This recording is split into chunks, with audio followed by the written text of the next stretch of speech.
Hi everybody, welcome to a well experience where you discover your well of goodness. I'm Dana Green Remedios. Thank you, Keisha Dixon, for having me on your page. I love sharing with your group, and thank you for everyone who has turned up to watch this video. Perhaps you won't show up live, but when you get back from work, when you have a free moment, when you tune in to watch it, I really appreciate you being here and joining me. Today we're going to talk about carbs, and we're going to find out what the right amount of carbs are for you. So there is a bit of an art and a science to determining how much of these we can eat. If you have watched any of my other videos, you might know that I have a theory about how much of our plate should be made up of carbs, how much of them that we can eat, and that I believe that it's going to be unique for you, depending on a lot of factors, your genetics, your state of health is also a really important factor. And maybe the situation that you're in right now, the life situation that you're in, activity level, if you're pregnant or breastfeeding, these are all things that are going to affect you. So sometimes we have a greater need for carbs at certain times in our lives than at others, because they are used to metabolize, to make tryptophan, which is a brain chemical that we need, and all kinds of other things. So let's dive into finding out what the right amount of carbs are. So there are different at-home tests that you can do to find out how you deal with carbs on a personal level. How do they treat you? I mean, do they go right here and give you a chicken wing kind of thing, or do you burn them and you're just hungry again? Some people can eat more than others and feel great. Some people, if we eat too many, we start to crave sugar, we start to crave sweets. It actually drives our cravings and our sugar addiction. So there are different tests that we can do. One of the ones that's making the rounds right now, it's kind of popular. There is a at-home test that was popularized recently by a doctor who, he himself is not yet a household name, but he went on the Dr. Oz show, and Dr. Oz is, of course, pretty much a household name at this point. And this is the trick where you take a cracker, such as a saltine, an unsalted cracker, something that you can put in your mouth, maybe break it into two pieces, put it in your mouth and chew. And what you're determining with this test is you're going to coat this cracker with saliva. You're going to make sure that there's no crackers hiding in the edges of your cheeks. You're going to make sure you keep it right on your tongue. You're not swallowing, and you're going to time it. So you're going to set the timer. You're going to put the cracker in your mouth, and you're going to chew and chew and chew and coat it with saliva and chew. And when you actually got a different taste in your mouth, when the taste changes, you're going to hit the timer and check how long it took for that taste to change. So if you have any crackers at home, you can try this actually tonight. We suggest you try it 3 times and get the average of all 3 times. And when we say a change in taste, well, some people are going to say, oh, okay, it starts to taste a little bit sweeter. Maybe there's no change in taste for you. That's important too. That's valuable information as well. Just make a note of that. Keep chewing it, see if anything changes. But if there's no taste change, then make a note of that. So you can try that at home with crackers. If you're gluten-free, if you don't eat crackers, if you don't have any in the house, hi. Hi, Keisha. So if you don't have any crackers in the house, yes, you can still try this at home. You can get a potato, if you have a potato, and you can carve out a little piece of raw potato about the size of a dime, and you can do the trick with potato. So Hi. So that's one of our first at-home tests that you can do to see how your body reacts with carbohydrate. So what we're testing with this is amylase, which is the enzyme that is in our saliva that helps to start to break down starches. We're going to see how much of that we produce. And this is something that's really determined mostly by genetics. So this is something that's... Okay, awesome. Thank you so much. And so when you chew the starchy, carby food, how long it takes you to produce saliva and how much saliva you produce that has how much amylase that you produce for digesting carbs is determined based on how many carbs your ancestors ate. And maybe your ancestors didn't eat very many carbohydrates. So thank you so much for sharing the video, by the way, Keisha. So when our ancestors started to adopt carbohydrate will definitely vary depending on where in the world we were, because you see what the big deal with carbs is that this is something that prehistoric humans did not eat. This is something that Neolithic, Paleolithic peoples didn't consume at all in large amounts. Grains and things like that were not consumed because we didn't have agriculture. We didn't have agriculture until about 100,000 years ago, and really weren't eating carbohydrates in large quantities until the last like 10,000 years, maybe 15,000 years. But that's really a short time in human evolution. So that's why we have really variable ability to handle carbohydrate, and that's why I'm going to teach you a little bit about how much carbohydrate different people recommend and why they've come to decide that that's the right number. And then you can decide based on some of these at-home tests and based on this information what you think is right for you. We need to definitely figure out how much sugar we can eat and how much carbohydrate we can eat.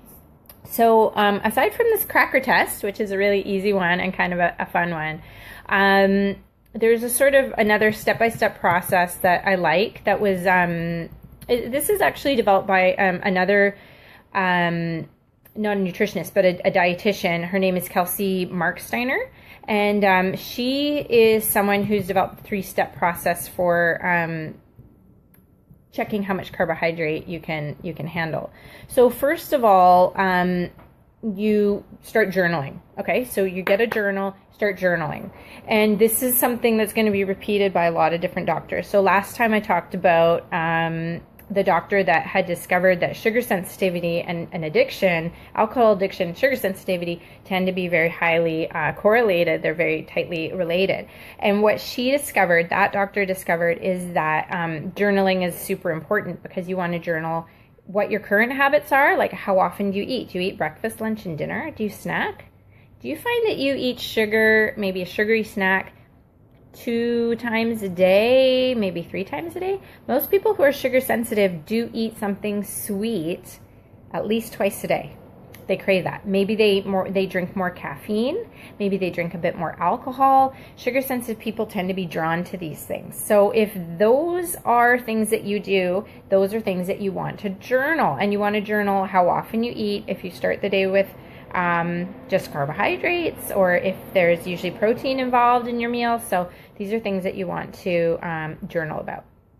This dietitian who I'm talking about, her steps to discovering the right amount of carbohydrate for you is first do a check and assess yourself. How's your health? Do you have diabetes? Have you been diagnosed with metabolic syndrome or pre-diabetes? Does it run in your family? Do you have SIBO? Do you even know what that is? So this is small intestinal bacterial overgrowth. If you have small intestinal bacterial overgrowth, that's something to really make a note of. Are you pregnant or breastfeeding? Are you a competitive athlete? Do you have adrenal fatigue? So adrenal fatigue should probably really be called adrenal insufficiency or HPA axis dysregulation. Nobody really calls it that, but that basically, if you're constantly, continuously, chronically stressed, that's what we're looking at here. So if that's the case for you, make a note of that. So while you're watching this video, if you want to get a piece of paper and start writing down these things, that's great. The next one would be if you have any other health conditions, like if high cholesterolemia, if that runs in your family. So if people tend to be prone to high cholesterol, then that's something you want to make a note of, because there is such thing as a genetic predisposition for being highly sensitive to saturated fat. So you want to note that as well. Finding the right diet for you will be based on all of these different factors. So all the things I mentioned don't necessarily mean that you can or can't have carbohydrate. It could mean that we need to take all these things into consideration. So do you feel weak and tired? Do you get constipated? Do you get dizzy or fatigued? These are all things to note as well. So have you stopped getting your period? This is definitely important as well for women. If you have PCOS, the PCOS, the polycystic ovarian syndrome, that's something to note as well. That's definitely correlated with insulin resistance. And insulin resistance is actually associated with all kinds of different things, heart issues, and a host of liver problems. So alcoholic fatty liver, cirrhosis of the liver, different types of liver, and high liver enzyme, those types of problems. So if you have any of that, make a note of it. That's step one. Step two would be then start to pay attention. So start to track like what you're eating and see how you feel after, and journal about it. So you would want to get started, if you're an overall healthy person, with the guidelines that I've mentioned in previous videos, which is like usually first know how much protein you need to eat and have one serving of protein for every one serving of starchy carb. You can have a serving of non-starchy vegetables and a serving of fat at every meal. And knowing how much protein is right for you is something that we can talk about in another video. But basically, you want your carb to protein ratio to be 0.75, so that you're having a bit more carbohydrate than protein at every meal. And people that are trying to manage their weight, or that have a lower tolerance for carbohydrate, they have the protein and they have the non-starchy vegetables. They don't have the starchy carbs. They do have the fat. So they would maybe be leaving out the starchy carbs and getting all their carbs from non-starchy carbs, if that makes sense. So part of determining where you fall on the spectrum, how much starchy carb to non-starchy carb to protein that you need to eat, mostly your carb to protein ratio will be this 0.75, so that you have a 0.75 protein for every one carb. So 3/4 of a portion of protein for every gram of carbohydrate. You have 3/4 of a gram of protein. That's usually how it works out. So that's the math for it. But knowing where you are in that range is going to be dependent on you. So some populations are very lucky and are not highly, they're not intolerant to insulin. Like a lot of us are becoming insulin resistant. There's about 25% of the population that's not, and about 75% of the population that has some degree of insulin resistance. So you can do a test. There's one at zonediet.com/insulin-resistance-quiz/. Basically, Dr. Sears developed the Zone. You can go do his insulin resistance quiz, and once you're done, he will try and sell you a bunch of products. You don't need to get the products. You just need to use the site to do the free quiz and determine your level of insulin resistance that way. Another way that you can do it is that cracker test. What we're going to talk about next is how much you can eat based on historically how much carbs people have eaten. So low, medium, and high. Yeah, okay, so that's exciting. So based on what have people traditionally eaten, right? So there's a lot of different people that I draw on in terms of information. So Chris Kresser is someone who is a functional medicine practitioner whose work I really admire, and I really believe in the tenets of functional nutrition. So functional nutrition is where a lot of my ideas come from. And Dr. Moalem is the one who did the cracker test that you can do that was shown on Dr. Oz. So he's got some ideas as well. What a keto diet and proponents of that might recommend. I'm going to take those into consideration. the Mayo Clinic, their recommendations, and Dr. Sarah Ballantyne, her recommendations. I'll tell you what they all recommend. So low can be anything from 50 to 75 grams of carbohydrate. And ketogenic proponents or followers of the ketogenic lifestyle may actually go as low as like 25 grams of carbohydrate in a day. It's practically impossible to eat 25 grams of carbohydrate in a day without cutting out every single carbohydrate. And most of us can't get the recommended amount of fiber without eating at least 50 grams of carbohydrate. So that would be the very, very low end. So that would be what Chris Kresser would call very low carb. That's what would be considered ketogenic in terms of like a low carb lifestyle. Who might benefit from that? You would pass out. Yeah, absolutely. So who would benefit from that? People who are epileptic can definitely benefit from really strictly reduced carbs. Sometimes people who have Alzheimer's, believe it or not, they can benefit from strict carb reduction. People who else? Oh, other neurological disorders like maybe Parkinson's, they might benefit from that. And SIBO. So I mentioned SIBO, small intestinal bacterial overgrowth. When you're dealing with that for a temporary short-term period of time, you will want to cut down your carbs because you don't want to feed the bacteria in the upper digestive tract that live off of carbs.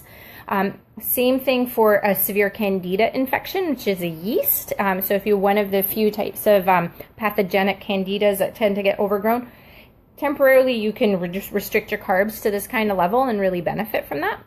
If you're morbidly obese, you could maybe do it for a while, or if you have really extreme blood sugar problems. Yeah, it is super interesting. You're going to be eating and running mostly off of fat. My memory and focus is so clear when my carbs are low. Absolutely. So that's what is benefiting people in these circumstances, is that they're running their brains off of ketones from fat. So they are not running their brains off of carbs. Some people are more grain sensitive and that fuzzies their thinking. And if they don't get their carbs from grains and they get their carbs from tubers, they do really well. But what we're not talking about what kind of carbs right now. We're just talking about carbs, period. So that's an extremely low level. A low level, people could benefit from a low level if they're just trying to lose weight, manage their blood sugar. They want more predictable moods because they're very sugar sensitive or addicted. And they have like maybe some digestion, other kinds of digestion problems. They might benefit from temporary or longer term lower carb. And when I say lower carb, now we're in the range of somewhere between 65 and 100 grams of carbs per day. Usually it's a little bit higher for men than for women. Some groups like Mayo Clinic will say 225 grams of carbs is low. But a lot of other people will say that 125 grams of carbs is low, 110 grams of carbs is low. If, like I was saying, you need at least 50 grams just basically for fiber. It's very hard to get 50 grams of fiber from food if you're not consuming at least 100 grams of carbs. So like you would have to eat 100 grams of spinach to get 50 grams of carbs of fiber from spinach. So like 100 grams is kind of like your minimum if you're going to get enough fiber from food and not have to take a fiber supplement of some kind. So really 100 grams of carbohydrates, 125 grams of carbohydrates up to that range, 140, 150. That's a low range for people that are trying to like lose weight, manage their blood sugar, stuff like that. You might be able to increase it as you can, but really the more of your carbs here that are made of fiber, color, phytonutrient rich vegetables, the more of them you can eat. You can eat lots of them. Yeah. So if they're like, a sweet potato's got a lot of fiber in it, but you're going to need to get 50 grams of fiber from sweet potato. Again, you're eating like 100 grams of sweet potato. So you're really, anyway, that's what we're talking about. So, if you are like average for carbs in a lot of like average recommendations out there, like Mayo Clinic, let's say again, recommendations, you're probably somewhere 275, ish range of carbs. So that's what's really commonly recommended. That is actually way higher than a lot of functional medicine practitioners would recommend. So Dr. Chris Kresser, his high range is 150 for women to 200 grams. Molem, Dr. Molem, his range is like the 250 to 325 range, when that's the guy with the crackers. So Healthline, Dr. Ballantyne, her recommendations would be kind of 200 on the high side. The reason there's such a discrepancy is that one is sort of the norm these days, which is more the like up to 325 grams of carbohydrates is kind of the norm these days. But based on what people have eaten traditionally, in our latitudes, okay, so if we kind of go from, I'm in Canada, but I'm in lower latitude, but if I'm at the 49th parallel. So if we go in that type of latitudes that we're talking about, because I'm speaking mostly to North Americans right now, so it's like Mexico up to Canada, all within that range, peoples traditionally, like when we look at, all of the traditional groups, there's about 229 groups that were studied at one point, traditional, hunter-gatherer type peoples. It looked like their diet was composed of anything between 100 and 300 grams of carbohydrate. And mostly it was like tons of fiber, tons of nutrient-rich stuff, some tubers. There's like not really a lot of super, like just pure starch, and there's no grains really in that, right? So if you wanted to eat 300 grams of carbohydrate, and it was mostly made up of those kinds of foods, you would probably do way better on it than if you were eating that much carbohydrate and it was the types of food that didn't exist for, ancestral peoples. And the average range at our latitude was between 150 and 175 grams of carbs. So if we keep that in mind, that's what our bodies are designed to be able to manage, is 150 to 175 grams of carbohydrates per day, we can build from there. Now, in choosing the right amount of carbohydrate for you, you want to start with how much protein should I eat, because you want to base the ratio on that, because that's the thing you can't really negotiate, because that's the thing your body needs the most for rebuilding, and it's the amino acids are pretty much the most important structural component that we get. So if we base it on that, usually you need about 0.4 grams per pound of body weight. So, and then you can go from there, is once you know how many servings of protein, then you base how many servings of carbs on that. But how well you tolerate carbohydrates is based on how you're feeling. That's why this food journal thing is so important. Like, are you tired? Are you crabby? Are you hungry after you eat? Are you hungry again right away? Are you bloated? How are you doing? Like, all of these things. So it's really about listening to your body. And I mean, if you know you love carbs, and I know, Keisha, you love carbs because you just love it every time I tell you, go ahead, eat carbs. So I'm not demonizing them or saying that you shouldn't eat them. But you'll know if you've eaten more than suits you, because when you do, again, like you start having the cravings. You'll know if you went too low because you'll be super fatigued. You won't be able to exercise maybe. That's a bad sign. If your moods are super bad and you're fatigued all the time, you probably have to add back in some carbs. And when it comes to most people, especially women, even if you want to go super high fat, low carb, for women, I highly recommend that you follow, somebody's plan where they cycle, they do carb ups, and then they cycle in intermittent fasting, or they cycle in the higher fat days, the lower carb days, so that you do get to rebuild the carbohydrates, so that you do get some of what they offer you. You do need the phytonutrients, you do need the fiber, and for a lot of people, you need the tryptophan building stuff that carbs offer. So, I'm not sure if that was a lot of information or not enough information. People that might be in the medium to high range of carbohydrates that might need that include people who are just of average health. Maybe they're adrenal fatigued. So that might be a lot of people with chronic stress. That might be why, Keisha, if you don't mind me saying so, I'm not going to suggest too much. But if you're kind of person that just like goes, you probably do have a natural inborn need for more carbohydrates, and it's good for you. So you don't need to fight it. So, Yeah. So adrenal fatigue, if you're one of those people that does have a family history of higher cholesterol and you're like saturated fat sensitive, then obviously eating a plate that's a third protein, a third fat, and a third carbs might not suit you as well as someone else, or eating more fat than that, because you might find that just skyrockets your cholesterol. You might be one of those people that can't do keto. And if you're hypothyroid, then you probably need a few more carbs as well. And you might need even higher carbs if you have a very fast metabolism, you're trying to gain weight, or you're extremely active and you just feel that need because you need it for energy. So try some of these at-home tests. Let me know what you thought, how it went with the cracker test. I actually don't even have crackers at home, so I can't even do it with you. I'll put a caveat in there that I think that just because we have the amylase to digest crackers doesn't mean that that's necessarily what our body needs at this particular time.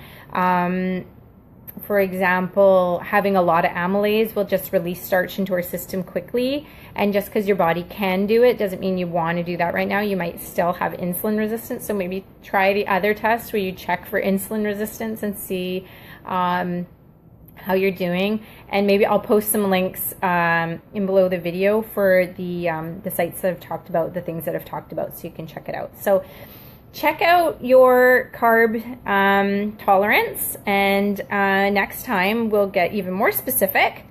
Yeah, the cracker test, check it out. Next time we'll get even more specific, and we'll talk about sugar sensitivity and whether or not you might be sugar sensitive. So tune in for that next time. Okay, I've had a lot of fun being here. Thanks again for watching my video. Really appreciate it. It's lovely to have you here, and I love this. It's really great to be in a community, and feel free to ask a ton of questions, or feel free to tell me what you think, good, bad. Otherwise, I'm always happy to hear it. So until next time, I'll see you next Wednesday, and stay healthy. Bye.